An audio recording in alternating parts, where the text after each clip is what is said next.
Praise the lord. ప్రభునామమునకు స్తోత్రములు కలుగునుగాక. ఈరోజు పాఠ్యాంశము, మనుష్యులు నిన్ను ప్రక్కన పెట్టియున్నారు, అయినను దేవుడు నిన్ను పైకి లేవనెత్తితే ఎవరునూ నిన్ను ఆపలేరు. నా ప్రియమైన సహోదరి సహోదరులారా, మనుష్యులు, నావారు, నా స్నేహితులు, నా తల్లి తండ్రి, అన్న తమ్ముడు, అక్క చెల్లి, నా బంధువులందరూ కూడా నన్ను ప్రక్కన పెట్టేసి ఉన్నారు.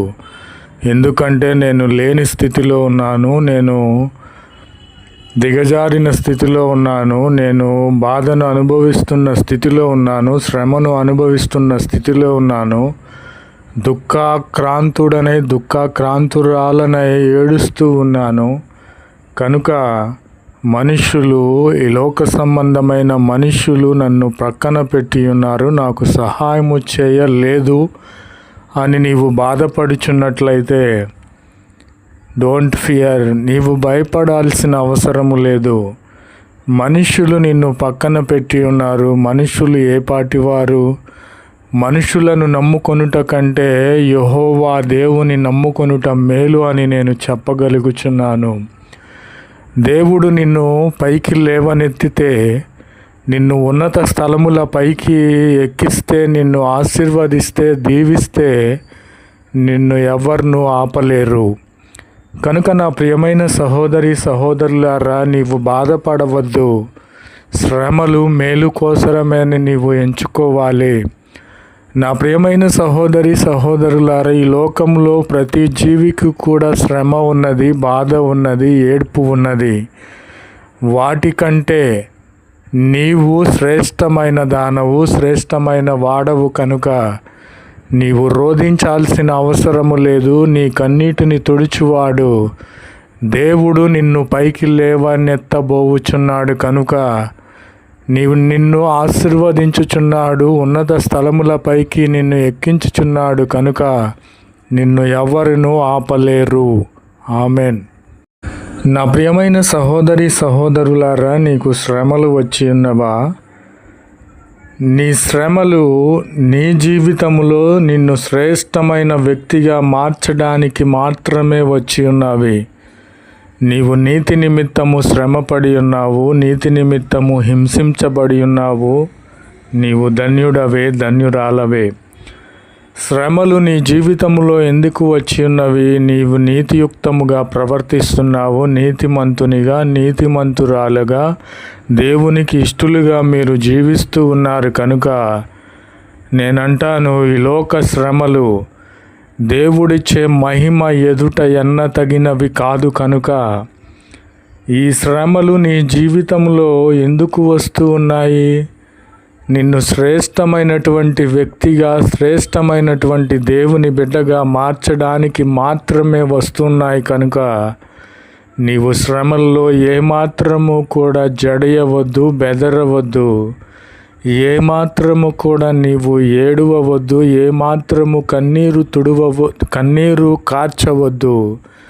నా ప్రియమైన సహోదరి సహోదరులారా, శ్రమలు నీ జీవితంలో ఎప్పుడైతే నీవు అంగీకరించి ఉన్నావో అప్పుడు నీవు శ్రేష్టమైన వ్యక్తిగా మార్చబడతావు.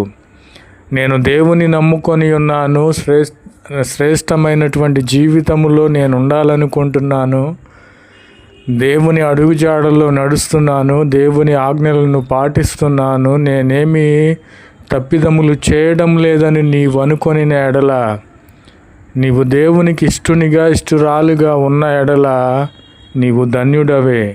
నీకు శ్రమలు వస్తాయి. నీ జీవితంలో ఆ శ్రమలు నిన్ను శ్రేష్టమైన వ్యక్తిగా మార్చడానికి మాత్రమే దేవుడు పంపిస్తూ ఉన్నాడు.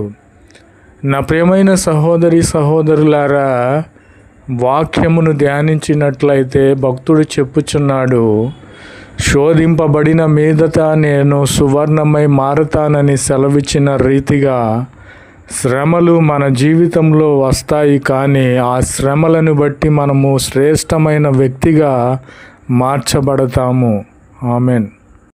నా ప్రియమైన సహోదరి సహోదరులారా, నీవు ప్రార్థనలో నీవు తట్టినటువంటి ప్రార్థన అనబడినటువంటి తలుపు దేవుడు తన సమయంలో తగిన సమయంలో దానిని తెరుస్తాడు. కాబట్టి నీవు వేచి ఉండాలి, నేను వేచి ఉండాలి. మనుషులు నిన్ను పక్కన పెట్టి ఉన్నారని నీవు ప్రార్థన చేసి ఉన్నావు. నీ ప్రార్థన ఓరకనే పోదు. నీ ప్రార్థన దేవుడు తగిన సమయంలో జవాబునిస్తాడు. నీవు అడిగిన దానికంటే 2 అంతలుగా ఇయ్యడానికే దేవుడు శ్రేష్టమైన దానిని ఇయ్యడానికే ఆలస్యము చేస్తున్నాడనే విషయమును నీవు నేను గమనించాలి. నా ప్రియమైన సహోదరి సహోదరులారా, నేను ప్రార్థన చేస్తున్నాను, నా ప్రార్థనకు జవాబు రావటం లేదని నీవు ఆలోచన చేసి ఉన్నావు, మనవి చేసి ఉన్నావు, కృంగి ఉన్నావు, ఏడ్చి ఉన్నావు. నీ ప్రార్థన ఆపవద్దు. ఎందుకంటే మనము ప్రయాణమై వెళ్ళుచున్నప్పుడు మన ప్రయాణ దూరమైనను దానిని చేరుకొనుటకు మనము ప్రయత్నిస్తూ ఉంటాం కదా. కాబట్టి నీ ప్రార్థన ఊరకనే పోలేదు. దేవుడు తన చెవిన పెట్టుకొని ఉన్నాడు నిన్ను ఆశీర్వదించడానికి. నీవు అడిగిన దానికంటే 2 అంతలుగా ఇయ్యడానికి దేవుడు ఆలస్యము చేస్తూ ఉన్నాడు.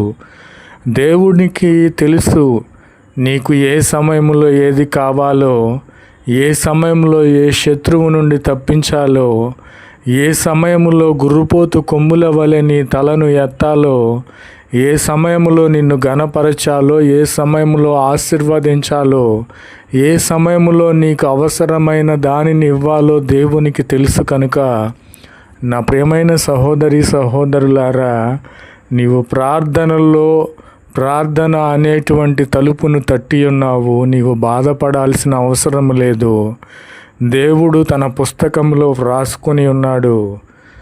తగిన సమయంలో ఆ యొక్క ప్రార్థన అనబడినటువంటి తలుపును, ఆ యొక్క ఆశీర్వాదాలను దేవుడు తెరిచే విధముగా ఉన్నాడు. కాబట్టి మీరు ఏదైతే అడిగారో దానికంటే 2 అంతలుగా పొందుకొనబోచున్నారు. ఆమెన్.